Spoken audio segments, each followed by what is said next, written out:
দিনলৈ স্বাগতম ষ্টুডিঅ'ত মই পাপুৰি আৰু আমি পুৱাৰ ভাগৰ পৰা জনাইছো যে 100 দিন সম্পূৰ্ণ কৰিলে হিমন্ত বিশ্ব শৰ্মাৰ চৰকাৰখনে 10 মেত শংকৰদেৱ কলাক্ষেত্ৰত শপত গ্ৰহণ কৰিছিল নতুন চৰকাৰখনে হিমন্ত বিশ্ব শৰ্মাই মুখ্যমন্ত্ৰী ৰূপে শপত লোৱাৰ সমান্তৰালকৈ 12 গৰাকীকৈ মন্ত্ৰীয়ে শপত গ্ৰহণ কৰিছিল অৱশেষত নতুন চৰকাৰখনে 100টা দিন সম্পূৰ্ণ কৰিলে আৰু এই 100টা দিনত চৰকাৰখন কিমান সফল বুলি ৰাজ্যবাসীয়ে ভাবে তাকে লৈ আমি আমাৰ সাংবাদিকসকল বিভিন্ন জনৰ ওচৰলৈ গৈছিল আৰু প্ৰত্যেকে নিজৰ মত ব্যক্ত কৰিছে তাৰ ভিতৰত মিশ্ৰিত মত দেখিবলৈ পোৱা গৈছে শাসকীয় পক্ষৰ দাবী চৰকাৰ সফল বিৰোধীৰ মন্তব্য সকলো ক্ষেত্ৰতে ব্যৰ্থ নতুন চৰকাৰ শাসক বিৰোধী ৰাজনৈতিক প্ৰণোদিত মন্তব্যৰ বিপৰীতে সাধাৰণ জনতাৰ তুলাচনীত কিমান উঠিছে চৰকাৰখন তাকে লৈ আমাৰ সাংবাদিকসকল বিভিন্ন প্ৰান্তত উপস্থিত হৈছিল আৰু মিশ্ৰিত প্ৰতিক্ৰিয়া লাভ কৰা হৈছে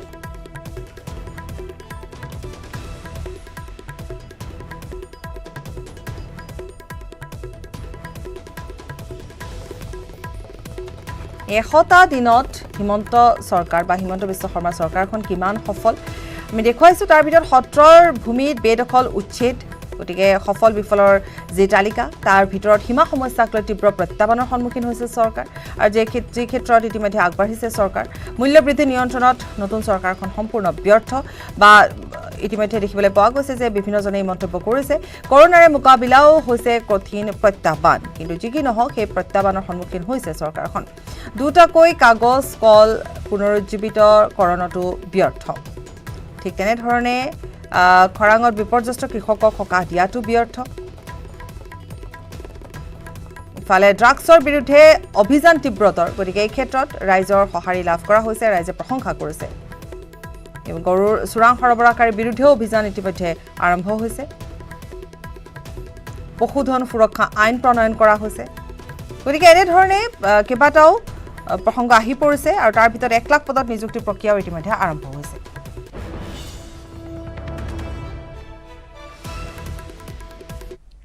অন্য খবৰৰ মাজলৈ আহিছো আজিও সন্ধান নাই পশ্চিম কাৰ্বি আংলংস্থিত কাৰ্বি লাংপি জলবিদ্যুৎ প্ৰকল্পত কৰ্মৰত জোৱান ঋতু বৰাৰ যোৱা 4 জুনৰ পৰা কৰ্মৰত অৱস্থাত প্ৰায় নিখোজ হৈ থকা ঋতু বৰাক লৈ উদ্বিগ্ন পিতৃ তথা পৰিয়াল যোৰহাটৰ লাহদৈগড়ৰ মেলেং লহকৰ গাঁৱৰ যুৱক ঋতু বৰা 6 IRBNৰ জোৱান আছিল ঋতু বৰা নিৰুদ্দেশ হোৱাৰ 3 দিনৰ পাছত তেওঁৰ হাতত থকা ইনচাস ৰাইফল সহ 20 জাই সজীৱ গুলী কৰ্তব্যস্থলীৰ পৰা নাতি দূৰৈত উদ্ধাৰ হৈছিল আনহাতে বৃহস্পতিবাৰে যোৰহাটলৈ অহা মুখ্যমন্ত্ৰী হিমন্ত বিশ্ব শৰ্মাক নিৰুদ্দিষ্ট আৰক্ষী জোৱান ঋতু বৰাৰ সন্দৰ্ভত সাংবাদিকে সোধা এক প্ৰশ্নৰ উত্তৰত মুখ্যমন্ত্ৰীগৰাকীয়ে কয় যে অসম আৰক্ষীৰ এগৰাকী জোৱানে আলফাত যোগদান কৰিছে কিন্তু তেওঁ সেইজনে হয় নে নহয় সেয়া নিশ্চিত হোৱা নাই বুলি তাৎপৰ্যপূৰ্ণ মন্তব্য কৰিছে আমাৰ অসম আৰক্ষীৰ এজন জোৱানে আলফালৈকে গৈছে মই সেইটো জানো এই ল'ৰাজন আছিল 16 নং অসম পুলিচ বেটেলিয়নৰ জোৱান ঋতু বৰা বুলি মুঠতে মই একজেক্ট নামটো ৰিপ্লেচ কৰিব পৰা নাই কিন্তু আমাৰ হাতত থকা তথ্যমতে এজন যুৱক আমাৰ পুলিচৰ আলফালৈকে গৈছে কিন্তু এইজনে সেইজন হয় ন এইটো মই নাজানো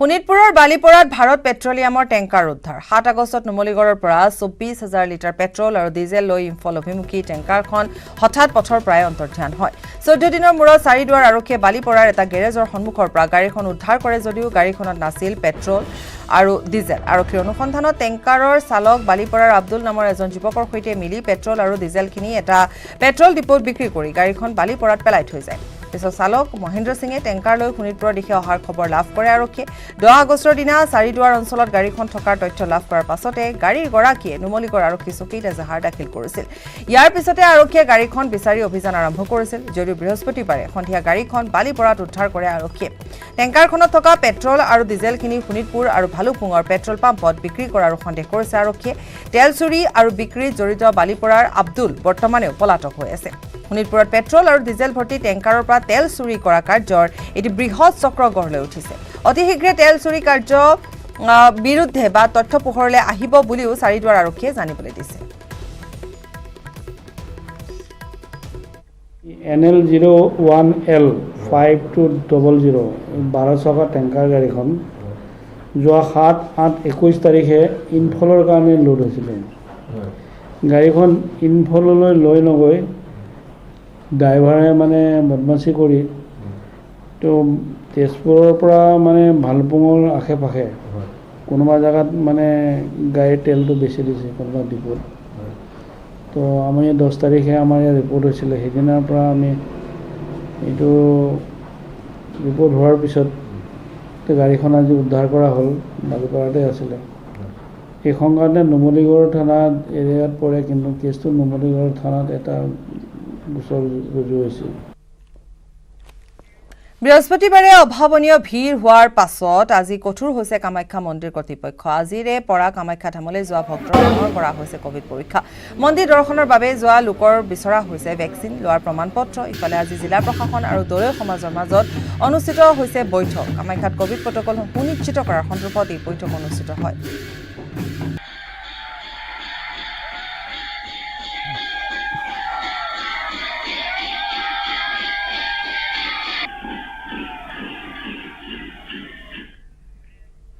এজাক বৰষুণতে ঢিঙত একাঠু পানী। নলা নিৰ্মাণৰ বিসংগতিৰ বাবে কৃত্ৰিম বান্ধ সৃষ্টি হোৱাৰ অভিযোগ স্থানীয় ৰাইজৰ। ঢিংনগৰৰ কৃত্ৰিম বান্ধ নিয়ন্ত্ৰণৰ বাবে বৃহৎ পুঁজিৰ ব্যয় সাপেক্ষে নিৰ্মাণ কৰিছিল নলা, কিন্তু এতিয়া বৰষুণৰ পানী নলাৰে নিষ্কাশনৰ পৰিৱৰ্তে উঠি আহে ৰাজপথত। ফলত এজাক বৰষুণতে ৰাজপথত জমা হয় একাঠু পানী।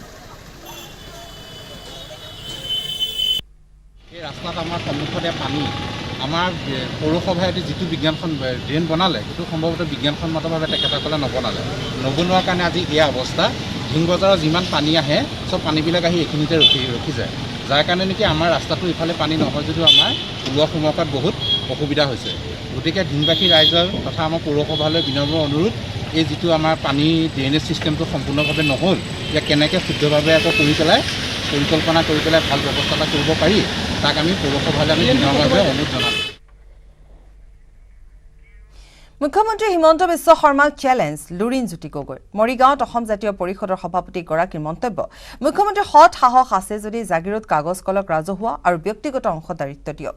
ইফালে গোপীনাথ বৰদলৈ বিমান বন্দৰক লৈ মুখ্যমন্ত্ৰীয়ে মিছা মতাৰ অভিযোগ। লুৰিণজ্যোতি গগৈৰ মন্তব্য, আদানীৰ নামতে থাকিব বৰঝাৰ বিমান বন্দৰ। ইফালে উপনিৰ্বাচনক লৈ মন্তব্য লুৰিণজ্যোতি গগৈৰ।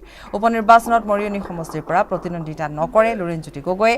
ইফালে অসম জাতীয় পৰিষদ মহাজোঁটত চামিল নহয় বুলিও পুনৰ এবাৰ স্পষ্ট কৰি দিলে অসম জাতীয় পৰিষদৰ সভাপতিগৰাকী। আমাৰ কৃষকে এই সময়ত ব্যাপক খৰাঙৰ এটা পৰিৱেশ সৃষ্টি হৈছে। এই চৰকাৰৰ দিনত, বিজেপি চৰকাৰৰ দিনত 2016 চনৰ পৰা 25 বছৰ তেওঁলোকৰ যিটো ভিজন ডকুমেণ্ট, তেওঁলোকে সমগ্ৰ অসমত 96% কৃষিভূমিত তেওঁলোকৰ জলসিঞ্চনৰ ব্যৱস্থা নাই। সকলো মাটিত তেওঁলোকে জলসিঞ্চনৰ ব্যৱস্থা কৰিম বুলি কৈছিল, নকৰিলে। এতিয়া খৰাঙৰ সমস্যা, তাৰ লগে লগে কৃষকসকলে খেতি কৰাৰ পাছত, উৎপাদন কৰাৰ পাছত তেওঁলোকে ধান বিক্ৰী কৰিব নোৱাৰে। ধান ক্ৰয় কেন্দ্ৰ চৰকাৰে সোণোৱালৰ দিনত 97টা কৰিছিল, কিন্তু কিছুদিন চলাৰ পাছত ধান তেওঁলোকে নিকিনিলে। যি কিনিছিল কেৱল মাত্ৰ বনীয়া গোষ্ঠী আৰু যিসমূহ ডাঙৰ বেপাৰী আছে তেওঁলোকৰ পৰাই ধান কিনি দায়িত্ব সামৰিলে। আমাৰ যিসকল কৃষক আছে, যিসকলে প্ৰকৃত লাভ পাবলৈ, তেওঁলোকে ধান বিক্ৰী কৰাৰ সুযোগ নাপালে। গতিকে আমাৰ আজিৰ গণসত্যাগ্ৰহৰ দাবী হ'ল যে অসমৰ প্ৰতিটো পঞ্চায়তত যাতে ধান ক্ৰয় কেন্দ্ৰ যাতে থাকে। উভতি আহিছোঁ খন্তেক বিৰতিৰ পাছত। জীৱনৰ অৰ্থ বুজি পোৱাৰ আগতে এক অনিশ্চিত ভৱিষ্যতৰ দিশে গতি কৰিছে মেৰাপানীৰ 2 শহুদৰ কিশোৰীৰ জীৱন। পখিলাখেদাৰ বয়সতে কাল কৰোণাই চিৰদিনৰ বাবে পিতৃ মাতৃৰ মৰমৰ পৰা বঞ্চিত কৰিলে 2 কিশোৰী। মুহূৰ্তৰ ভিতৰতে খেলি মেলি হৈ পৰিল সুখৰ ঘৰখন, থানবান হৈ পৰিল জীৱনৰ ৰঙীন সপোনবোৰ। মেৰাপানীৰ দীঘলপানী গাঁৱৰ দেৱজিৎ মুছাহাৰী আৰু দীপালী মুছাহাৰীৰ পিতৃ 2 বছৰ পূৰ্বে মৃত্যু ঘটিছে। পৰৱৰ্তী সময়ত মাতৃ ৰীতা মুছাহাৰীয়েও অশেষ কষ্টেৰে লালন পালন কৰিছিল দেৱজিৎ আৰু দীপালীক। আৰু কিন্তু বিধিৰ বিপাক, অৱশেষত মাতৃয়েও 4 দিন পূৰ্বে চিৰদিনৰ বাবে বিদায় মাগিলে 2 সন্তানৰ পৰা। কোভিডত আক্ৰান্ত হৈ শনিবাৰে নিয়তিৰ ওচৰত হাৰ মানিলে ৰীতাই। লগে লগে নিথৰুৱা হৈ পৰিল কণমানি দেৱজিৎ আৰু দীপালী। বৰ্তমান সময়ত আপোন বুলিবলৈ দেৱজিৎ আৰু দীপালীৰ কাষত কোনোৱেই নাই। দূৰ সম্পৰ্কীয় 2-এজন লোক আৰু গাঁৱৰ ৰাইজৰ সহযোগত সম্পন্ন কৰা হৈছে মৃতকৰ পৰম্পৰাগত নীতি নিয়ম। জীৱন জীৱিকাৰ অৰ্থ বুজি নোপোৱা দেৱজিৎ, দীপালীৰ সন্মুখত এতিয়া মৰুভূমিৰ মৰিচিকা সদৃশ পৰিৱেশ। পেটৰ ভাতমুঠিৰ যোগাৰ, আগন্তুক শিক্ষা জীৱনৰ পৰিকল্পনা, কণমানি দুটাৰ বাবে চিন্তাৰ বাহিৰৰ বিষয়। পিতৃ মাতৃ দুয়োকে অকালতে হেৰুৱাই এক প্ৰকাৰ বাকৰুদ্ধ হৈ পৰা 2 ভাতৃভগ্নীক সান্তনা দিবলৈও আজি ভাষাৰ অভাৱ ঘটিছে গাঁওবাসীৰ। সেয়েহে ৰাজ্য চৰকাৰৰ সমাজ কল্যাণ বিভাগক সন্তান দুটিৰ ভৱিষ্যতৰ প্ৰতি লক্ষ্য ৰাখি বিশেষ ব্যৱস্থা গ্ৰহণৰ আহ্বান জনাইছে গাঁওবাসীয়ে। এই পোৱালীকেইটা তেওঁৰ পিতৃ আজি 1.5 বছৰ আগত ঢুকাইছে। মাতৃ আজি কৰোণাৰ সংকটত 4 দিন হৈছে ঢুকুৱা। তাকে বৰ নিথৰুৱা হৈ পৰিছে। যাতে আমি অনুৰোধ কৰিছোঁ ৰাজ্য চৰকাৰলৈ আৰু বিষয়াসকললৈ যাতে ভৱিষ্যত পোৱালীকেইটাক অলপ চৰকাৰৰ ফালৰ পৰা সহায় সহযোগ দিব বুলি আশা কৰি আপোনালোকলৈ ধন্যবাদ থাকিলে। এইকেইদিন চোৱা চিতা যেনিবা মইহে কৰি আছোঁ, ৰাইজে গতাই দিছে, ৰাইজৰ অনুপাতে মই তেওঁলোকক আপডাল কৰোঁ। গ্ৰামাঞ্চলৰ সৰ্বসাধাৰণ লোকৰ বাবে এতিয়া আশাৰ ৰেঙনি হৈ পৰিছে বন্ধন বেংক। সৰ্বসাধাৰণ ৰাইজক আত্মনিৰ্ভৰশীল হ'বলৈ পথ দেখুৱাইছে বন্ধন বেংকে। নগাঁও জিলাৰ জাজৰি শাখাৰ বন্ধন বেংকৰ জৰিয়তে কিমান লোক উপকৃত হৈছে চাওঁ আহক। গ্ৰামাঞ্চলৰ সৰ্বসাধাৰণ লোকৰ বাবে এতিয়া আশাৰ ৰেঙনি হৈ পৰিছে বন্ধন বেংক। সৰ্বসাধাৰণ ৰাইজক আত্মনিৰ্ভৰশীল হ'বলৈ পথ দেখুৱাইছে বন্ধন বেংকে। হয়, বন্ধন বেংকৰ পৰা লাভ কৰা ঋণেৰে বৰ্তমান গ্ৰামাঞ্চলৰ পুৰুষ মহিলাসকলে বিভিন্ন ক্ষুদ্ৰ ব্যৱসায় আৰম্ভ কৰি নিজৰ পৰিয়াল চলোৱাৰ সুবিধা লাভ কৰিছে। নগাঁও জিলাৰ জাজৰি শাখাৰ বন্ধন বেংকৰ জৰিয়তে জাজৰি, হাতীচুং, কাকমাৰী, ৰাইডঙীয়া, মাজগাঁও, দলংঘাট আদিকে ধৰি বিভিন্ন অঞ্চলৰ প্ৰায় ৫,০০০ লোকে ঋণ লৈ বিভিন্ন ব্যৱসায় আৰম্ভ কৰি স্বাৱলম্বিতাৰ নিদৰ্শন দেখুৱাইছে। বন্ধন বেংকৰ ঋণৰ জৰিয়তে সলনি হৈছে বহু পৰিয়ালৰ জীৱন। বৰ্তমান আপোনাৰ প্ৰায় ৫,০০০ চামথিং আছে আমাৰ ইয়াতে কাষ্টমাৰ হয়। তো তেখেতসকলে লোন লৈ বৰ্তমান নিয়াৰিকৈ হেৰি কৰি আছে, চলাই আছে। বিভিন্ন ধৰণৰ পৰিস্থিতিত মাধ্যমৰ বৰ্তমান এতিয়া যি কয় পেণ্ডামিক প্ৰব্লেম চলি আছে, তাতো আপোনাৰ তাৰ লগত এডজাষ্ট কৰি এতিয়া আগবঢ়াই আছে বিভিন্ন ধৰণৰ পৰিৱেশত, বিভিন্ন ধৰণৰ তেখেতসকলৰ উন্নয়নমূলক কামবিলাকত টকাবিলাক লৈ আমাৰ বেংকৰ মাধ্যমেদি উন্নতি কৰি আছে, নিজে চলি আছে, লগতে ফেমিলিবিলাক ভালদৰে পৰিচালনা কৰি থকা আমাৰ পৰিলক্ষিত হয়। বন্ধন বেংকৰ ঋণৰ জৰিয়তেই নগাঁও জিলাৰ পশ্চিম অঞ্চলৰ একাংশ মহিলা তথা পুৰুষে বিভিন্ন ক্ষুদ্ৰ ব্যৱসায় যেনে ব্ৰইলাৰ ফাৰ্ম, পুখুৰী, গাখীৰ, দোকান, বাঁহ বেত ইত্যাদি ব্যৱসায় কৰি আৰ্থিকভাৱে টনকিয়াল হৈ উঠাৰ লগতে পোহপাল দিছে নিজৰ ঘৰখন। মই বন্ধন বেংকত 2011 চনৰ পৰাই লোন লৈ আছোঁ। প্ৰথম মোৰ মাত্ৰ সামান্য কিস্তি 10,000 টকাহে মোক বন্ধন বেংকে দিছিলে।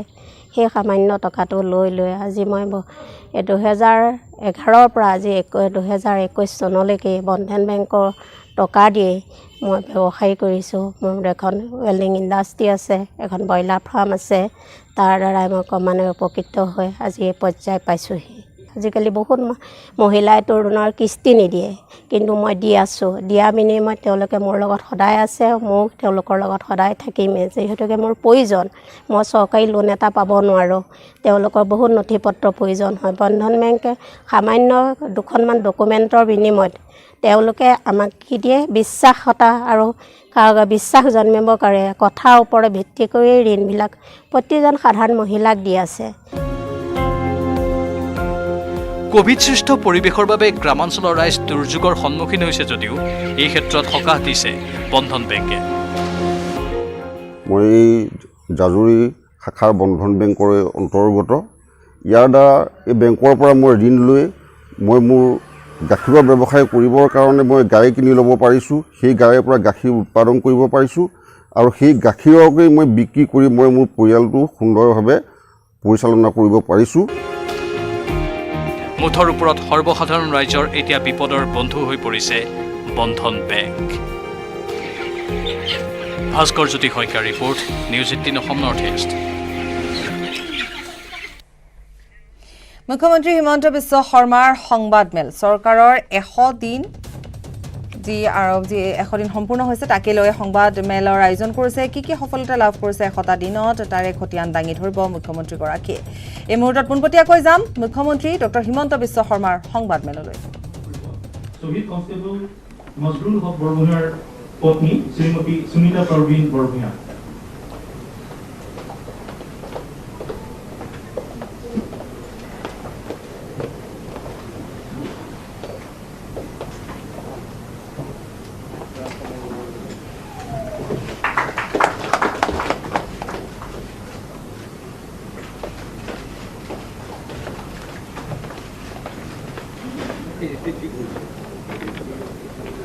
ইয়াৰ পিছত নিযুক্তি পত্ৰ গ্ৰহণ কৰিব শ্বহীদ কনষ্টেবল নাজমুল হুছেইনৰ পত্নী শ্ৰীমতী ৰজি আখতাৰ খানম লস্কৰ এখেত অনুপস্থিত এখেতৰ হৈ এখেতৰ ভাতৃ শিবিৰ বৰগোহাঁয়ে এই নিযুক্তি পত্ৰ মাননীয় মুখ্যমন্ত্ৰীৰ হাতৰ পৰা গ্ৰহণ কৰিব।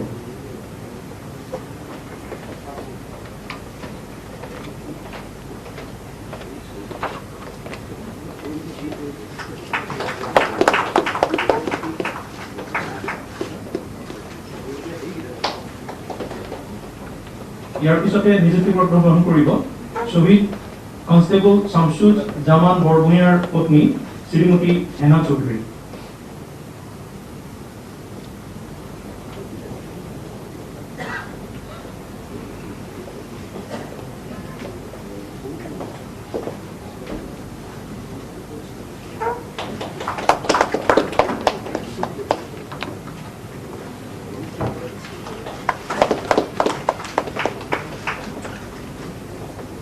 ইয়াৰ পিছত নিযুক্তি পত্ৰ গ্ৰহণ কৰিব শ্বহীদ হাবিলদাৰ শ্যাম সুন্দৰ দুসাদৰ পুত্ৰ শ্ৰী সানি দুসাদ।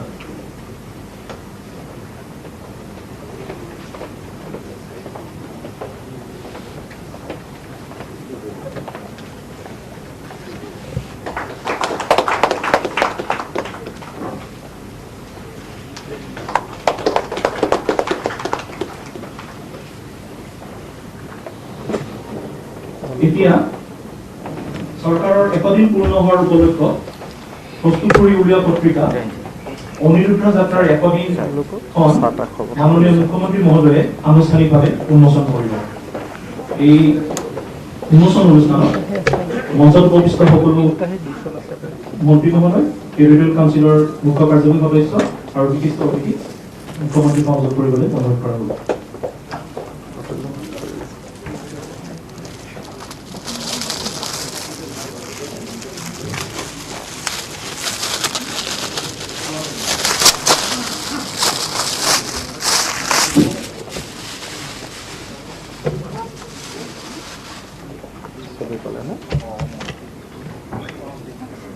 আমাৰ মন্ত্ৰী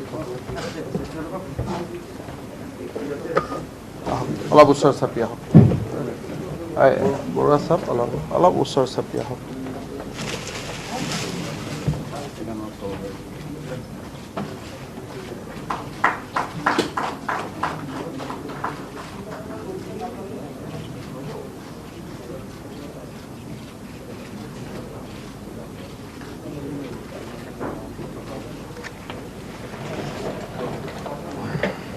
ইয়াৰ পৰৱৰ্তী কাৰ্যসূচী মাননীয় মুখ্যমন্ত্ৰীৰ সংবাদমেল।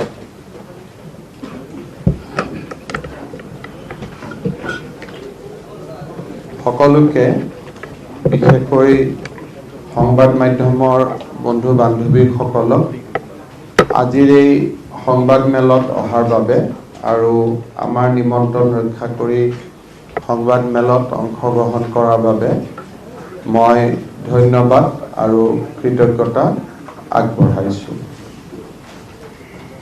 আজি আমাৰ চৰকাৰখনে 100টা দিন সম্পূৰ্ণ কৰিলে।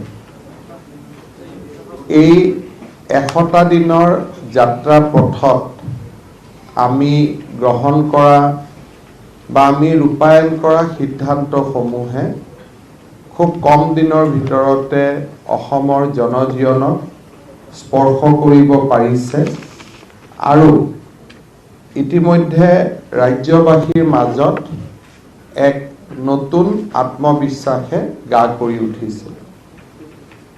মই বহু দূৰলৈ নগৈ এটা মাত্ৰ উদাহৰণেৰে এই চৰকাৰখনে কি ধৰণে ৰাইজক সেৱা কৰিব বিচাৰিছে বা আগবাঢ়িছে তাৰ বিষয়ে মই আপোনালোকক এটা সম্যক ধাৰণা দিব খুজিছোঁ।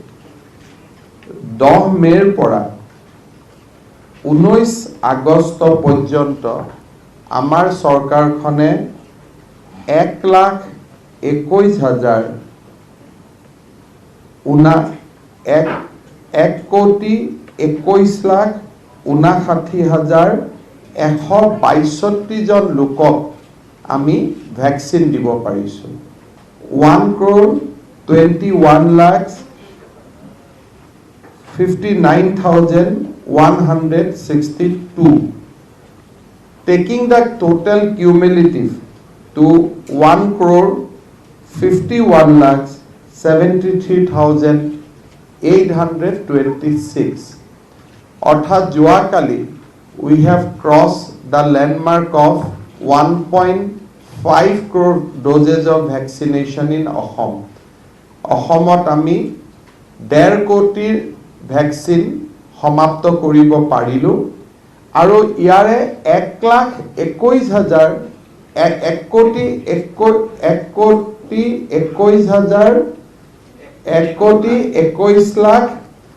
1,21,122 that means 1.22 crores doses were administered during last 99 days. আৰু যদি আপোনালোকে চাই average vaccination আমি per day almost 1.5 lakhsৰ কাষলৈকে যাব আমি সক্ষম হৈছো 99 days of 99 lakhs plus another 22 lakhs. So 1.5 lakh নহলেও প্ৰতিদিনে almost 1,30,000 1,25,000 সেই ৰেঞ্জত আমি যাব পাৰিছো আটাইতকৈ ইন্টাৰেষ্টিং কথাটো হৈছে যে ভ্যাকচিন ওয়েস্টেজৰ কথা এসময়ত আলোচনা হৈছিল টুডে উই আৰ সেভিং ভ্যাকচিনস অৰ্থাৎ প্ৰত্যেক 10 ডোজৰ যেতিয়া আমি ভ্যাকচিন দি আছো আসলতে আমাৰ সিস্টাৰ সকলে 11 জন মানুহক দি আছে বাই দেয়াৰ ফাইনেষ্ট যেটো কয় কাটিং এজ টেকনলজি লাহে লাহে কৰি they are saving 1 doses from each vial. Each vial এক dose save কৰি হেয়া সংখ্যা এতিয়া প্ৰায় 5 লাখলৈকে গৈছে তাৰমানে out of this 1,51,73,826 Government of India আমাক যিমান ভ্যাকচিন দিছিলে হিসাব কৰি তাতকৈ 5 লাখ ভ্যাকচিন আমি অতিৰিক্ত এডমিনিষ্ট্ৰেট কৰিছো আৰু কোৰ পৰা কৰিছো সেই ভ্যাকচিন খিনিৰে প্ৰত্যেকটোৰে মিলিমিটাৰ সেভ কৰি আমি একোটা ফুল ডোজ বনাইছো আৰু Assam is now known for vaccine not for wastage but surplus vaccination than the doses given to us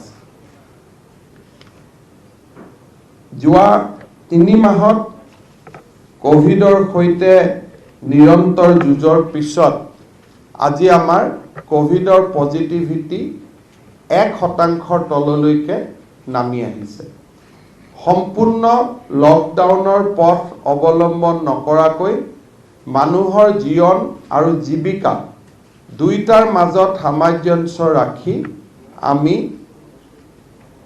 এক প্ৰকাৰ ক'ব গ'লে কোভিডৰ ওপৰত দ্বিতীয় ওয়েভৰ ওপৰত আমি নিয়ন্ত্ৰণ আনিবলৈ সক্ষম হৈছো আৰু সম্ভাৱ্য তৃতীয় ওয়েভৰ কাৰণে নিজক আমি সাজু কৰি ৰাখিব পাৰিছো যোৱা 3টা মাহত স্বাস্থ্য বিভাগৰ উপৰিও অসম আৰক্ষীৰ সফলতাই সকলোৰে হৃদয় স্পৰ্শ কৰিছে হিউম্যান ট্ৰাফিকিংয়ে হওক এন্টি ড্ৰাগছৰ ওপৰত যি প্ৰহাৰ ড্ৰাগছৰ ব্যৱসায়ীসকলৰ ওপৰত যি প্ৰহাৰ গৰুৰ চোৰাং কাৰবাৰ সম্পূৰ্ণ বন্ধ এই গোটেই ঘটনাবিলাকে আৰক্ষীৰ যি মানদণ্ড সেই মানদণ্ডক আজি বহুত ওপৰলৈ লৈ যাব পাৰিছে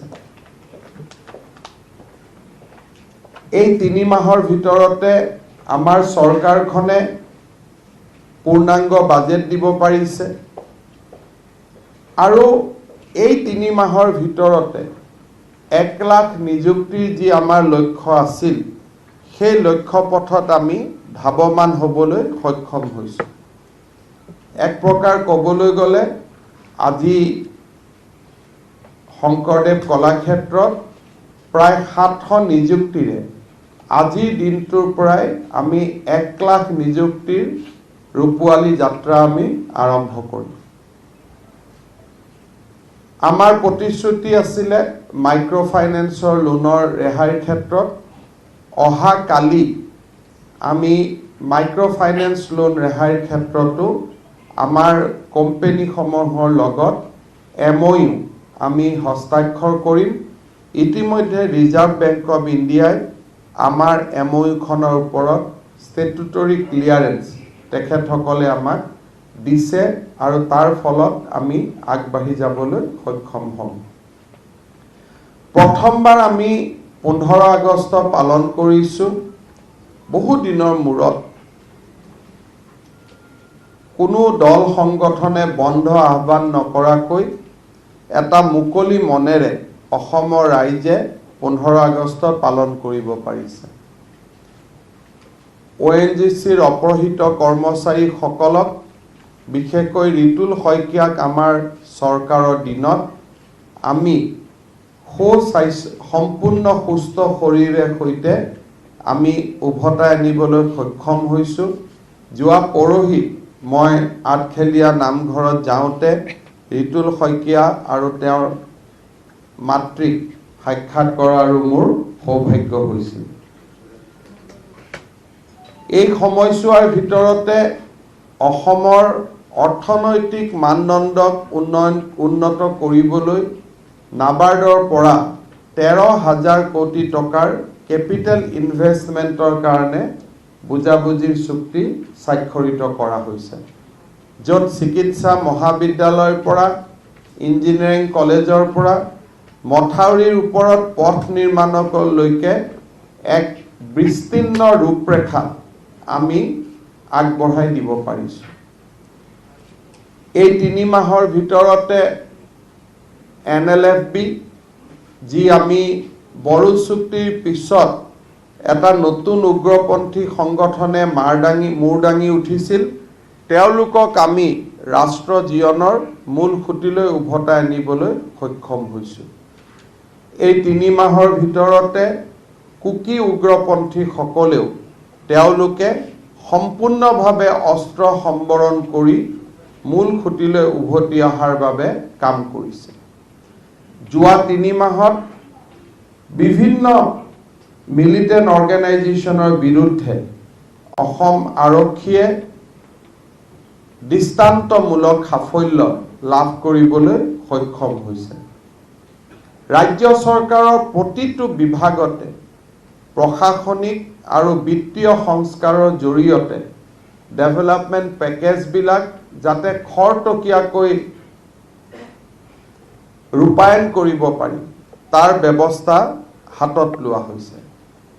জল জীৱন মিছন 3 মাহৰ আগতে যি আমাৰ কাম আছিল সেই কামক আজি বহুদূৰ আগুৱাই লৈ প্ৰতি মাহত 1,25,000 লোকক আমি খোৱা পানী সংযোগ দিবলৈ সক্ষম হৈছোঁ। আমি এই টাৰ্গেটক প্ৰতি মাহত 2 লাখ লোকলৈকে লৈ যোৱাৰ বাবে আমি সংকল্প কৰিছোঁ। প্ৰধানমন্ত্ৰী আৱাস যোজনাৰ প্ৰায় 2 লাখ গৃহ নিৰ্মাণৰ কাম এই সময়ছোৱাতে সমাপ্ত হৈছে আৰু 31 মাৰ্চৰ আগতে 7 লাখ লোকৰ গৃহ নিৰ্মাণ আমি সম্পূৰ্ণ কৰিবলৈ আমি সংকল্পবদ্ধ হৈছোঁ। এই সময়ছোৱাৰ ভিতৰতে উচ্চ আৰু উচ্চতৰ মাধ্যমিক শেহান্ত পৰীক্ষাৰ ফলাফল আৰু নামভৰ্তি সকলো ছাত্ৰ ছাত্ৰীয়ে যাতে নামভৰ্তি কৰিব পাৰে তাৰ বাবে যি আমি কম ৰোড মেপ, সেই ৰোড মেপ আমি নিৰ্মাণ কৰিবলৈ আমি সক্ষম হৈছোঁ। অসম মিজোৰাম সীমান্তত নিহত আহত প্ৰতিজন পুলিচ কৰ্মচাৰীক সন্মান জনোৱাৰ উপৰিও এই সময়ছোৱাত অসমৰ ভূমি আমি সম্পূৰ্ণভাৱে সুৰক্ষিত কৰি ৰাখিবলৈ সক্ষম হৈছোঁ।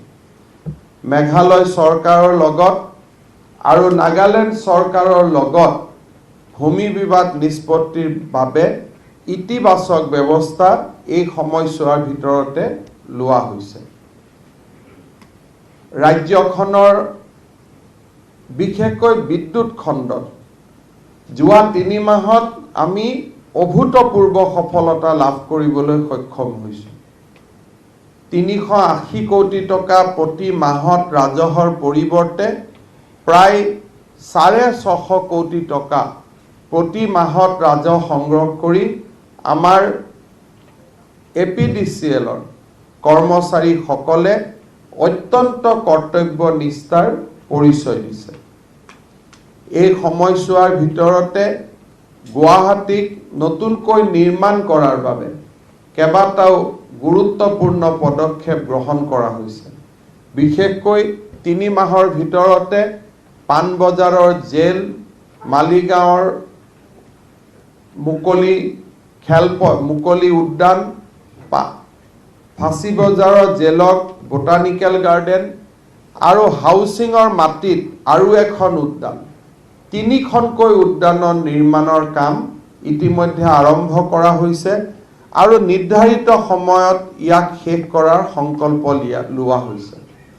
বড়ো চুক্তিৰ সম্যক ৰূপায়ণৰ বাবে এটা সুকীয়া বড়োলেণ্ড বিভাগ নিৰ্মাণকে আদি কৰি BTCৰ লগত হাতত হাত মিলাই খোজকাঢ়ি আমি সমগ্ৰ BTC অঞ্চলটোক শান্তিৰ এক দ্বীপলৈ ৰূপান্তৰ কৰাৰ বাবে যোৱা 3 মাহত আমি নিৰন্তৰ প্ৰচেষ্টা চলাইছোঁ আৰু আজি আমি তাত সফল হৈছোঁ। পুলিচৰ আধুনিকৰণৰ বাবে নতুন ৰিফৰ্ম কমিশ্যনৰ পৰা আৰম্ভ কৰি কৃষিৰ ক্ষেত্ৰত ধলপুৰক এক অসমৰ কৃষি আত্মনিৰ্ভৰশীলতাৰ এক নতুন প্ৰতীক হিচাপে ৰূপান্তৰ কৰাৰ বাবে দিনে নিশাই আজি কাম আৰম্ভ হৈছে।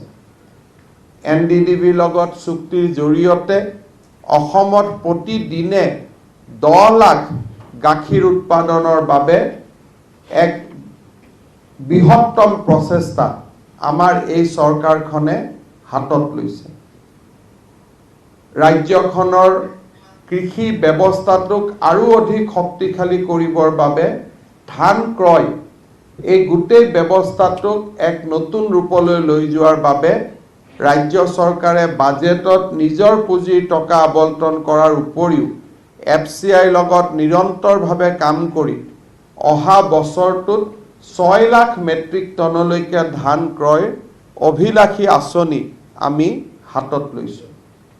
ৰাজ্য চৰকাৰখনে এই সময়ছোৱাত বিশেষকৈ বান নিয়ন্ত্ৰণ বিভাগত অত্যন্ত নিষ্ঠাৰে সৈতে কাম কৰি অসমৰ মথাউৰিসমূহ সুৰক্ষিত কৰাৰ বাবে বান নিয়ন্ত্ৰণ বিভাগ বা জল সম্পদ বিভাগে নিষ্ঠাৰে কাম হাতত লৈছে আৰু তাৰ কিছু ইতিবাচক দিশ আমি ইতিমধ্যে লক্ষ্য কৰিবলৈ আমি সক্ষম হৈছোঁ।